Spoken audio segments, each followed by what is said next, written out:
ఏం పేరే? వంగల సురేష్. నా గోల్డ్ షాప్ ఇది. గోల్డ్ షాపా? తగ్గిందా గోల్డ్ ధర? ఫుల్ పెరిగింది. కాదా ఏమన్నా మళ్ళీ పేపర్లో వచ్చాడు తగ్గినట్టు కొంత? తగ్గలే. ఎంత ఉంది తులం? ఎంత ఉంది ఇప్పుడు? ఇప్పుడు 10 తులం 86, 87 దాకా ఉన్నది తులం బంగారం. ఎంత పెరిగింది ఈ తక్కువ టైంలో? పెరిగింది. అది ఎంత పెరిగింది? 10,000 పెరిగిందా? పెరిగింది. అవునా? అమ్మని ఎట్లా మరి మీకు కొంత పెరిగితే తక్కువనే ఉంటుంది కదా గిరాకీ? మరి కొంచెం తక్కువ ఉంటుంది. ఎట్లా అంతకుముందు లెక్క ఉండదు. అవునా? ఓనా ఇక్కడేనా? కరీంనగరేనా? ఇక్కడనే 25 years షాప్ ఇక్కడ నాది. ఇది ఇక్కడనే. ఓకే. ఎట్లుంటే రాబోయే ఎంపీ ఎలక్షన్స్ కరీంనగర్ నుంచి బండి సంజయ్ పోటీ చేస్తుంది బీజేపీ, టీఆర్ఎస్ ఏమో వినోద్ కుమార్, కాంగ్రెస్ వాళ్ళు దులాడుతారు, అభ్యర్థి దొరుకుతలేడు వాళ్ళకు, పక్క పార్టీ నుంచి ఎవరైనా వస్తాడా అని చూస్తారు. ఎట్లుంటుందన్న? కంపల్సరీ సంజయ్ వస్తాడు. ఇక్కడ వస్తాడు. సెంట్రల్లో కూడా మోడీ రావాలి.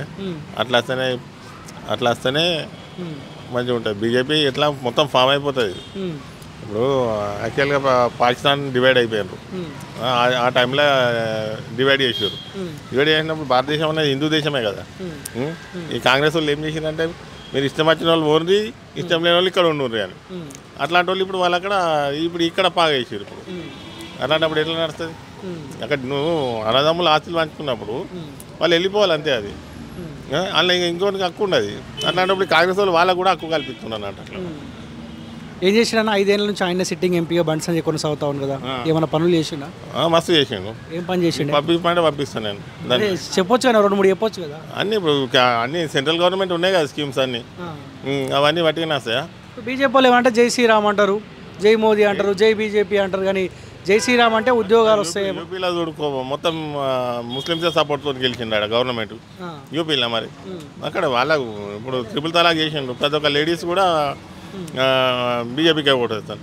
ఇప్పుడు వాళ్ళు భర్త చేసుకున్నాక తలాకని ఇచ్చిపెట్టింది అనుకో, ఇంకోళ్ళు చేసుకుంటే ఆమె బతుకు వేస్తే కదా. అలాంటప్పుడు ఏం లేదు. అందుబాటులో ఉంటాడా బండి సంజయ్? మరి ఉంటాడు. కానీ ఎక్కువ అటు హైదరాబాద్ అక్కడిక్కడ వేరే జిల్లాలు తిరుగుతాడు. పోతాడు. మనకు అవైలబిలిటీ ఉన్నప్పుడు నడుస్తుంది.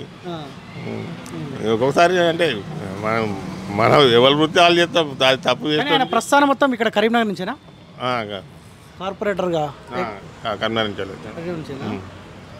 కానీ మీరు ఒప్పుకోవచ్చే కరీంనగర్లో, ఎందుకంటే ఒక కార్యకర్త స్థాయి నుంచి వెళ్ళి రాష్ట్ర అధ్యక్షుడిగా, ఎంపీగా, జాతీయ ప్రధాన కార్యదర్శిగా ఆయన తీసుకెళ్ళగలిగారంటే కరీంనగర్ ప్రజలు చాలా గ్రేట్. కరెక్టే కదా మరి. కానీ అధ్యక్ష హోదాలు ఉంటే బీజేపీ అధికారంలోకి వస్తుండేనా ఆయన ఉంటే? అప్పుడు వస్తుండే కానీ అది ఇక్కడ టీఆర్ఎస్ వాళ్ళు కొంచెం వీళ్ళు కలిసి అప్పుడు ఈ కేటీఆర్ వాళ్ళ ములాఖత్తో మెల్ల డౌన్ చెప్తే అది బీజేపీ వాడేది, అక్కడ కాంగ్రెస్ పడిపోయింది. అట్లా గవర్నమెంట్ ఫామ్ అయింది. మీరు మాత్రం బండి సంజయ్ కంపల్సరీ నేను కాదు. ఇప్పుడు ఒక్కొక్కడు కనీసం ఒక 200 ఓట్లు అంటే ఇస్తారు. అట్లా ఉన్నది ఇప్పుడు స్టేట్. అట్లా తయారైపోయారు కదా. నిన్న ఇక్కడ మన రాజశేఖరంలో మీటింగ్ అయింది. ఫుల్ జనం. ఇప్పుడు బీజేపీలో ఎట్లుంటాయంటే మనం ఎప్పుడు పైసలు ఆశించాడు. ఏంటంటే ప్రతి ఒక్కరికి దేశం మీద అభిమానం ఉంటుంది. అభిమానం పని చేస్తాం. అది ఇప్పుడు టీఆర్ఎస్ తీసుకో, కాంగ్రెస్ తీసుకో, వాళ్ళు ఏంది ఇప్పుడు ఇక్కడ కార్పొరేటర్లు ఉన్నారు. కార్పొరేటర్ వాడు ఇప్పుడు బోయినపల్లి వినోద్ కుమార్ అన్నాడు కదా, ఎంతో ఫండ్స్ ఇస్తేనే మళ్ళీ వాళ్ళ కార్పొరేటర్లు తిరుగుతారు. బీజేపీలో అట్లా ఏం అవసరం లేదు. ఎవరు 10 ఆశించాడు, అత్త తీసుకుంటాడు లేకపోతే లేదు అని సొంతంగా ఖర్చు పెట్టుకుంటాడు. దేశం మీద ప్రేమతోనే అంతే. అది మరి మొన్న ఎందుకు కూడా కొట్టిరా మరి కరీంనగర్ ఎమ్మెల్యేగా పోటీ చేసిండు కదా? కరీంనగర్ ఎప్పుడు ఇప్పుడు కమలాకరణ సంజయ్కి సేమ్ వచ్చినాయి ఓట్లు. వచ్చినప్పుడు ఈ మైనార్టీ ఓట్లు అనేది వీళ్ళు పోయి మొత్తం పైసలు డిస్ట్రిబ్యూషన్ అది చేసే వరకు వాళ్ళు గంపగుత్తలు డైవర్ట్ అయిపోయినాయి. అట్లా ఇప్పుడు అందులో వాళ్ళ ముస్లిమ్స్ వాళ్ళు కాంగ్రెస్ కీల్స్తేనేమో అది వేరే కీల్చలే. అప్పుడు మొత్తం ఓట్స్ అటు అయిపోయినాయి. ఇప్పుడు 1,00,000 ఓట్లు ఉన్నాయి. ఎగ్జాంపుల్ 50 పడ్డాయి, చెరి 40 పడ్డాయి. ఇంకో 10,000 ఓట్లు 10,000 అంటే ఎట్లా పడాయి ఓట్లు. 90 అయితే హైయెస్ట్.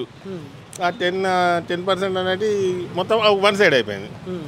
కంపల్సరీ వినే ఉంటుంది వాళ్ళది. ఎంత మెజార్టీ వస్తుండొచ్చు ఓవరాల్గా? మస్తు వస్తుంది. పోయినసారి కన్నా బాగానే వస్తుంది. డబుల్ అవుతుందా? డబుల్ అవుతుంది సరే. ఇప్పుడు కాంగ్రెస్ వాళ్ళు ఇప్పుడు టికెట్ కన్ఫర్మ్ లేదు.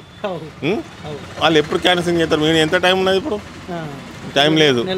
ఇప్పుడు మళ్ళీ బోయినపల్లి వినోద్ కుమార్ ఇప్పుడు ఆయన వినోద్ ఇప్పుడు తిరుగుతారు. ఇప్పుడు ఇలా నిన్నటికే స్టార్ట్ అయినట్టున్నది అలా వ్యాన్ తిరుగుడు ప్రచారంది. ఇన్ని సంజయ్ చాలా రోజులకి వెళ్ళేది నడుతుంది. ఆల్రెడీ ఒక 2 రౌండ్లు అయిపోయినాయి ఆయన మొత్తం ఏరియా. గెలుస్తాడు అంటావు అయితే? కంపల్సరీ 100%. అది ఇప్పుడు వాళ్ళకు కూడా తెలుసు కదా. ఇప్పుడు వినోద్ కుమార్ కానీ కాంగ్రెస్ వాళ్ళు కానీ కాంగ్రెస్ వాళ్ళు వెళ్తారు ఆయన రావటం టికెట్ ఆయన ఇంకా ఇప్పుడు ఎప్పుడు టికెట్ ఇవ్వాలి, ఎప్పుడు కవరేజ్ చేయాలి. ఇప్పుడు లాస్ట్ మూమెంట్లో ఇస్తే అది వేస్ట్ పని చేయ టికెట్. ఆల్రెడీ వినోద్ కన్ఫామ్ ఉన్నాడు కానీ ఆయనకు తెలుసు ఎట్లా ఓడిపోతాను. ఇప్పుడు అట్లా ఖర్చు కూడా అంతా ఏం పెడతలేడు ఆయన. లేకపోతే అదే టీఆర్ఎస్ గవర్నమెంట్ ఉన్నప్పుడు ఇప్పుడు వరకు ఇప్పుడు మన ముందంటే ఒక 4-5 ఆటోలు పోతుండే కదా చీడికెళ్ళి డీజిల్ పెట్టుకొని. లేదు వాళ్ళ ఎట్లా డౌన్ అయిపోయింది ఇప్పుడు.